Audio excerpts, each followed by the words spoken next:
और ना ही आपका ये आखिरी जन्म है। ये आपका आखिरी जन्म तभी हो सकता है अगर आपको मोक्ष मिला हो। और मोक्ष की प्राप्ति कैसे होती है तो व्यक्ति जानता है जिसने मोक्ष का रास्ता पकड़ा है। क्या फिर का जो सिद्धांत है, पुनर्जन्म के जो प्रमाण है, जो एविडेंस है, वो हमारे ग्रंथों में तो मिलते ही मिलते हैं। हमारे ग्रंथ तो इस बारे में एक डायरेक्शन देते हैं। हमारे ग्रंथ तो इस बारे में व्यक्ति के मन में जो मृत्यु के सामने खड़ा है, कौन सा सवाल उसके मन में आ सकता है। जब उसके दम निकलने का समय करीब होता है, जब उसके जाने का समय करीब होता है, तो वो इन चीजों को तो चाहेगा ही जो एक नास्तिक व्यक्ति चाहता है कि भाई उसके आसपास, जय बजरंगबली, हमारे पास बहुत सारे सवाल ऐसे होते हैं जिनके जवाब हमें खुद ही ढूंढने होते हैं। चाहे वो जीवन से संबंधित हो, चाहे वो रिश्तों से संबंधित हो, चाहे वो हमारे काम से रिलेटेड हो, चाहे हमारी वो भविष्य से रिलेटेड हो। बहुत सारे सवालों के जवाब हमें कहीं ना कहीं परमात्मा या प्रकृति या लोग या किसी न किसी जरिए हमारे को उन सवालों के जवाब मिल जाते हैं। लेकिन एक सवाल जो हम सबके मन में होता है वो होता है मृत्यु से संबंधित। और वो सवाल मृत्यु से संबंधित सबके मन में होता है, और वो होता है कि मृत्यु के बाद क्या होगा। और वो सवाल अभी नहीं लोग सोचते, उस सवाल के बारे में अभी लोग ज्यादा इंपॉर्टेंस देंगे ही नहीं। अगर अपने जीवन की दिनचर्या में बिजी होंगे, व्यस्त होंगे, पैसा कमाने में बिजी होंगे, रिश्ते निभाने में बिजी होंगे और जीवन की भागदौड़ में बिजी होंगे, तो हो सकता है कि वो भाई 25-30 साल की एज होगी, 40-45 की एज होगी, 50 की एज होगी। लेकिन 50 की एज के बाद जब 55, 56, 60 या 65 की जब एज आती है और आप जीवित हैं भगवान की दुआ से, तो ये मन में सवाल जरूर आता है कि मृत्यु करीब आने वाली है और मृत्यु के बाद क्या होगा।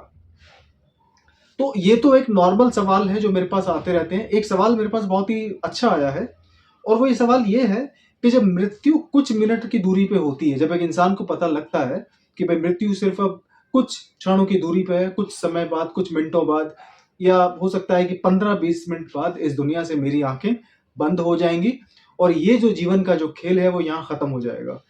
तो ऐसे व्यक्ति के मन में जो मृत्यु के सामने खड़ा है, कौन सा सवाल उसके मन में आ सकता है।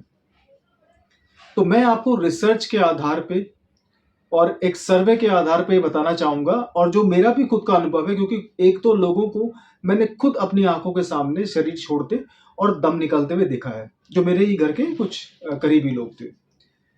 तो सबसे पहला सवाल और सबसे आखिरी सवाल मैं आपको बताना चाहूंगा जो मृत्यु से संबंधित है। पहली चीज, अगर एक ऐसा व्यक्ति जो मृत्यु के सामने खड़ा है और जो नास्तिक है, तो वो ये चाहेगा कि भाई मेरे घर वाले और जिनसे मैं प्यार करता था जीवन भर, जिनसे मैं अटैच रहा, जिनसे मेरा मोह रहा, जिनसे मेरी प्रेम संबंध रहा, वो व्यक्ति मेरे साथ रहे। ये नास्तिक व्यक्ति के मन में सवाल होता है कि ये दम निकलने से पहले या मेरी सांस छूटने से पहले वो व्यक्ति जिनसे मैं प्यार करता था वो कम से कम मेरे सामने रहे, और जिस जानवर से मैं प्यार करता था वो जानवर मेरे सामने रहे। जो चीजें मैंने जीवन भर चाही हैं, जिनको मैंने मतलब जीवन भर प्यार किया है, चाहे वस्तु हो, चाहे वो किसी चीज से अटैचमेंट हो, ठीक है, चाहे वो उसका लाइफ पार्टनर का दिया हुआ कोई गिफ्ट हो जो उससे पहले गुजर चुका हो। तो एक नास्तिक व्यक्ति बहुत ही प्रैक्टिकल तरीके से इन चीजों को चाहेगा कि मृत्यु के समय मेरे सामने हो। एक आस्तिक व्यक्ति जब उसके दम निकलने का समय करीब होता है, जब उसके जाने का समय करीब होता है, तो वो इन चीजों को तो चाहेगा ही जो एक नास्तिक व्यक्ति चाहता है कि भाई उसके आसपास वो लोग हो जो उसके बहू बेटे हो, उसकी बेटी हो, ठीक है, उसके दामाद हो, उसकी बीवी हो अगर जिंदा हो, या उसका पति जिंदा हो, ठीक है, तो वो उन लोगों को अपने करीब चाहेगा मृत्यु आने से पहले कि वो लोग मेरे करीब हों कम से कम। लेकिन मन में कौन सा सवाल होता है? मन में तो ये भी सवाल होता है कि जीवन भर जिनके साथ मैंने भाई उस घर में मेरा दम निकले जहाँ मैंने जीवन का सबसे ज्यादा समय बिताया, जहाँ मेरी वाइफ क्या कहते हैं कि बहू बन के आई, जहाँ मैंने अपने बच्चों की शादी करी, जहाँ मैंने दादी पोतों के साथ अपना समय बिताया, तो वो व्यक्ति चाहेगा कि ये परिवार के लोग, कोई अगर करीबी दोस्त भी जिंदा है तो अगर पॉसिबल है तो वो भी मेरे करीब हो। लेकिन एक सवाल जो मन में हर एक व्यक्ति के आता है वो आता है अगले जन्म का, कि मृत्यु के बाद मेरा अगला जन्म कब होगा और अगला जन्म होगा कि भी नहीं होगा।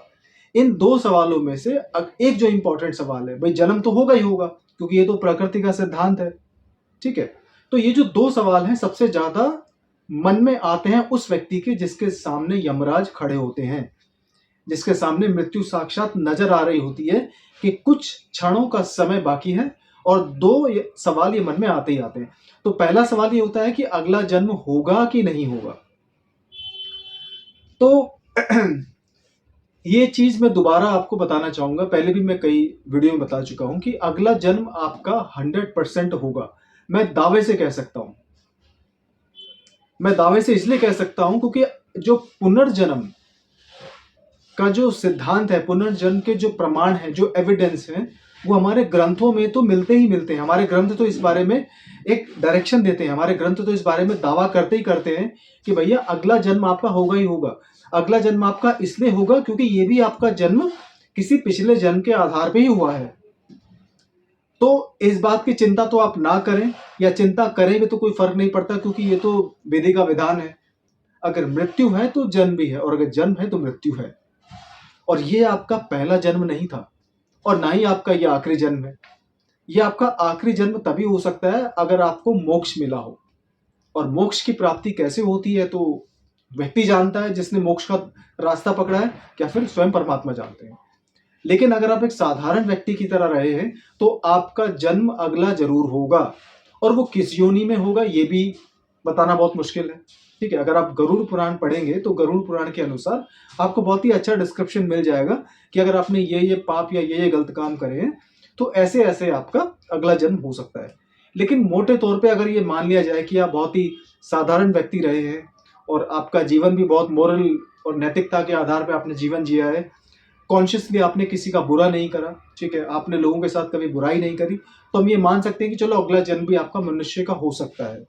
लेकिन अगर मनुष्य का जन्म भी होगा तो आपका बहुत जल्दी होगा, अगर इस बात को अज्यूम किया जाए तो। क्योंकि अगला जो जन्म होगा वो आपके कर्मों पर डिपेंड करता है कि आपके इस जन्म में या पिछले जन्म के कुछ कर्मों को मिला के आपकी जो आत्मा है वो कैसे किस शरीर को चुनती है, और किस माँ की कोख में जाके आपकी आत्मा पड़ती है, और कैसा आपका अगला जन्म होगा ये अगले जन्म पर डिपेंड करता है। लेकिन आपका अगला जन्म होगा और 100% होगा। ठीक है, अब अगला जो सवाल है वो ये है कि आपका अगले जन्म में क्या होगा। ठीक है, अब अगले जन्म में आपका क्या होगा ये आप अगले जन्म में ही सोचें तो ज्यादा बेहतर रहेगा, क्योंकि अगला जन्म आपका मनुष्य का हुआ तो आपको दोबारा से चेतना मिलेगी, और उस चेतना में आपको सही गलत का फैसला करने का एक नया तरीका मिलेगा। आपको बिल्कुल एक फ्रेश ग्राउंड मिलेगा, आपको फ्रेश किताब मिलेगी, आपको अपना जीवन का मतलब नया चैप्टर लिखने के लिए। ठीक है, लेकिन ये जो सवाल आता है, सबसे इंपॉर्टेंट चीज जो इस पूरे टॉपिक की ये है कि ये सवाल मन में आता क्यों है। अच्छा, ये सवाल मन में आपके या हम जैसे लोगों के इसलिए आता है क्योंकि पुनर्जन्म के सिद्धांत को कोई भी परंपरा, कोई भी धर्म, कोई भी मजहब या कोई भी ट्रेडिशन डिनाई नहीं करता। आप चाहें तो मुस्लिम धर्म उठा के देख लें, आप चाहें तो क्रिश्चियनिटी उठा के देख लें, आप चाहें तो यहूदी धर्म उठा के देख लें, आप चाहें तो जैन धर्म उठा के देख लें, आप चाहें तो बौद्ध धर्म उठा के देख लें। और सनातन धर्म तो इस बारे में बार बार दावा करता है कि आपका जन्म जरूर होगा। उसके अलावा आप चाहो तो साइंटिफिक स्टडीज, जो हाल ही में जो कुछ वैज्ञानिक तौर तरीकों के आधार पे जो स्टडीज और जो कंक्लूजन निकले हैं, ऐसे बहुत सारे एविडेंस हैं पुनर्जन्म जिनमें पाए जाते हैं। और साइंटिस्ट और डॉक्टर्स और रिसर्चर्स इस बारे में पूरी पुष्टि करते हैं कि ऐसे करीब हजारों केस हैं, चाहे वो छोटे बच्चों के हों, चाहे वो किशोरावस्था के बच्चों के हों, चाहे वो युवावस्था के हों। ऐसे करीब हजारों एविडेंस मिले हैं कि पुनर्जन्म होता है। और पुनर्जन्म के जो एविडेंस हैं वो तो एक डिटेल स्टडी हो जाएगी, लेकिन पुनर्जन्म के बहुत सारे ऐसे एविडेंस मिलते हैं जो साइंस को भी चौंकाने का मतलब पर्याप्त मात्रा में वो रखते हैं, कि साइंस को भी वहां चौंकना पड़ता है कि ये कैसे संभव है कि एक बच्चे को मात्र जो 6 साल का है, एक ऐसा व्यक्ति जो एक बच्चा जो 15-16 साल का है, एक ऐसा व्यक्ति जो 20-22 साल का है, उसको अपने पिछले जन्म की बातें कैसे याद है। तो यहीं पे सनातन धर्म कहता है कि जो व्यक्ति इस दुनिया में आया है वो जरूर जाएगा, और मृत्यु इस बात का प्रमाण है कि दोबारा जन्म है, और जन्म इस बात का प्रमाण है कि मृत्यु आपका इंतजार कर रही है।